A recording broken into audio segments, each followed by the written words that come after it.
It would be lovely to see you again, but we seem to have an issue with agreeing where and when. Life gets in the way and our schedules clash, but with proper preparation we could give it a bash. It would be lovely to commit to a date, because I really do believe that we are still the best of mates. And though I do not have my diary here and I haven't got a pen, I'm sure we'll work it out soon and I'll see you again.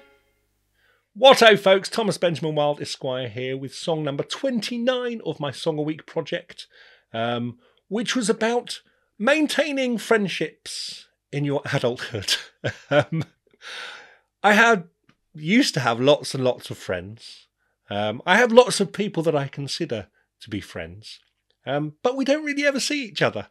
And every time we chat online or on the phone or whatever, we make gestures to each other about meeting up at some point and hanging out. And it never seems to happen, which is quite sad. It used to happen a lot when we were younger, but obviously as you get older, more responsibilities creep in. People are further away as well. I've got kind of people that I consider close friends who live all across the country now. And we just can't seem to make time, or don't seem to be in the same places at the same time, to be able to have a proper hangout. I have good friends that I work with that I see on a regular basis. Obviously, we've got the band, who are good friends of mine. And I've got various artists that I perform with on the regular. But it still feels like work. It still feels like work. And there's particular friends. One particular friend who I went to university with, who we talk all the time on WhatsApp. And we discuss the various things we're going to do eventually. And we never seem to get around to doing them. So if you're watching this, we must arrange to properly meet up at some point. I played this on my Flight ukulele. If you're interested in getting hold of one of these, then follow the link in the description below. They've got a huge range on the Flight website.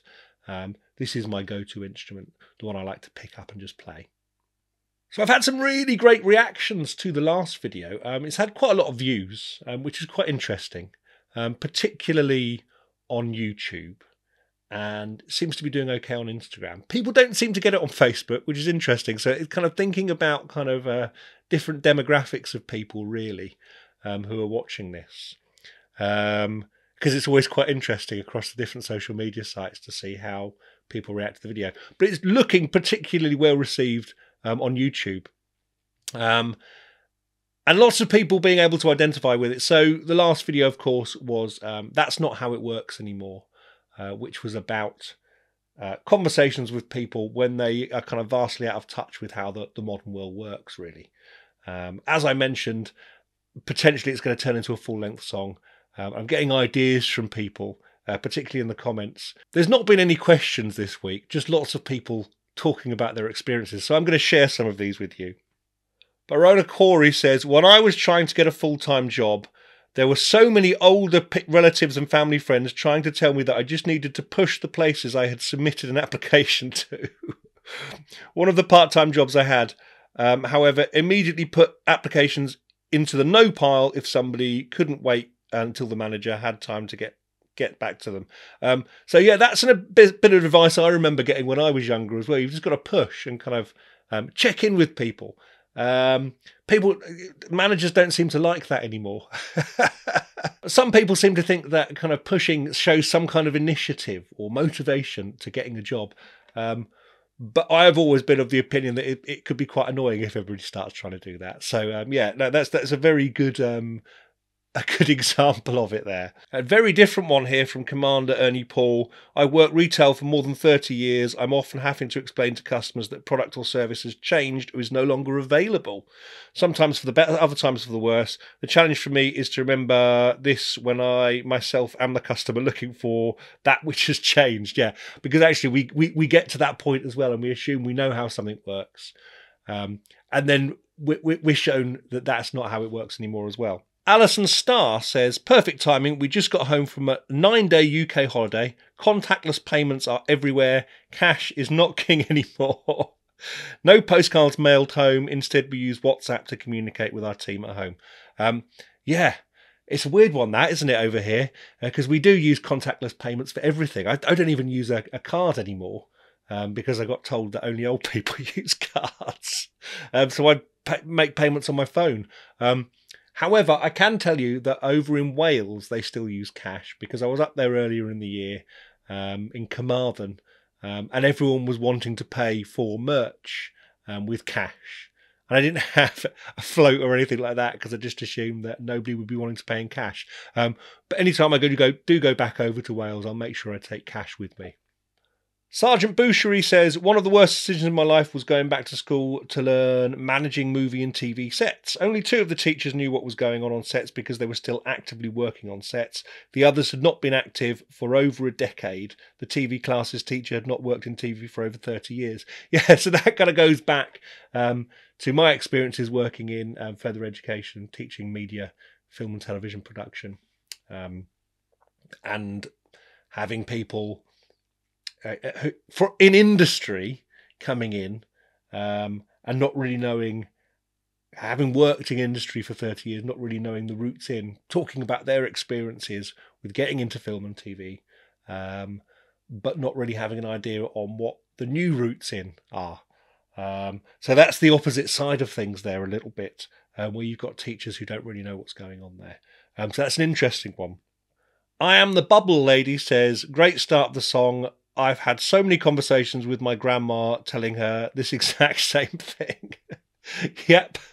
It's quite often with older parents and grandparents that you have to have these conversations with, really. Hawk Heel Fowl says, great song start. I can relate. I got some very bad advice from my college professors on how to apply to get into graduate school to get a master's PhD. None of them had navigated the admissions process in decades themselves. That's a really interesting one as well. Yeah, because it's difficult to keep up with a lot of this stuff. A lot of it's digitized since decades ago when a lot of people applied for their own postgraduate courses and all that kind of thing, PhDs. So that's a really interesting one too. Kiwi42 says, the big one would be being told to take paper copies of your CV with you and just go around shops in person and ask if they're hiring. Yeah, that is what I used to do when I was a teenager. It never worked back then, back in the late 90s. I'm sure it works even less now. Searching and applying online was a completely alien concept and didn't count as job hunting. Yeah, absolutely. You had to go round to places. We used to have a lot of kind of job agencies in the town centre as well. That would help you find kind of temp jobs and things. They don't seem to be there so much anymore. But yeah, I'm not sure how you go about finding jobs these days. So Zardwark says, anyone who is of a certain age and sat in a modern electric car wondering, how the hell do you turn this on? Followed by, how do I know it's turned on, will sympathise. Yeah, and so I don't, because I don't drive, I'm not really sure about all of these kind of things. But it's quite eye-opening getting into modern cars because I don't do it that often. And seeing how they work these days, because it's definitely not what I remember. Manta82 says, there are a few of us old geezers who know the place has gone to shit. I try never to offer any advice on anything in this new world. Yeah, best not to sometimes. If you don't understand, don't try and offer advice on it. And Michael Greaves 2375 says, in what I can only imagine is a grandpa from The Simpsons voice. Well, back in my day, before we had them supersonic rocket cars and holographic cyber houses, when we wanted to get a job, we just walked up to people and shouted and threw rocks at them until they gave us one, which was the style at the time. Read that as grandpa from The Simpsons, absolutely. Hat's a Call 747 says, I became physically disabled at a young age, and all of my elders and peers have all these assumptions about what employment options / accommodations are available. Just go to Goodwill or Salvation Army, they'll train you up. Not without me first signing for a grant program so they can get a cut of taxpayer money, they won't. Absolutely. All of these kind of things come with caveats, I'm afraid, which potentially they didn't in the past so much. Scream Bear says, I still remember older relatives scolding me and my husband in the early days of parenthood for spoiling our baby, holding them too much, picking them up when they cried, requiring hand washing before passing the baby along to be held. Yeah, absolutely. You go on to say that spoiling a baby is such an old-fashioned idea. I mean, it's not the same thing. But since we've got the new dog, Luca, there is kind of a completely different dog training methods that are subscribed to nowadays, which is a kind of no punishment dog training methods, which works so much better for us.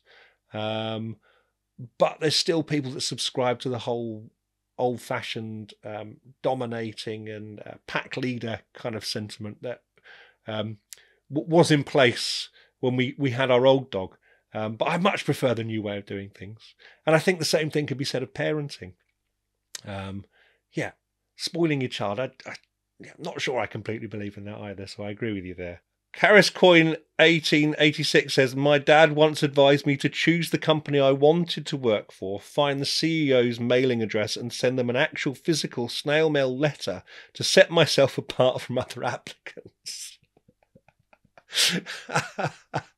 Yeah, this seems to be the kind of advice that you do get from older family members. It's very sweet and potentially may have worked back in the day, but definitely not how it works anymore. As I always say, keep your comments and your questions coming because it always makes these videos far more interesting.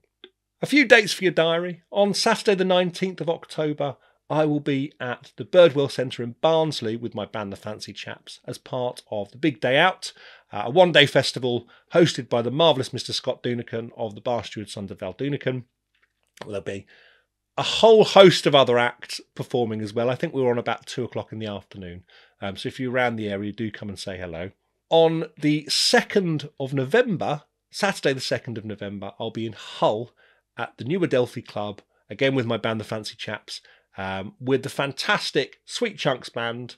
That should be a really good fun one. They're a great act. Do go and check them out online if you can't make it along to any of the shows. But that's going to be really good fun.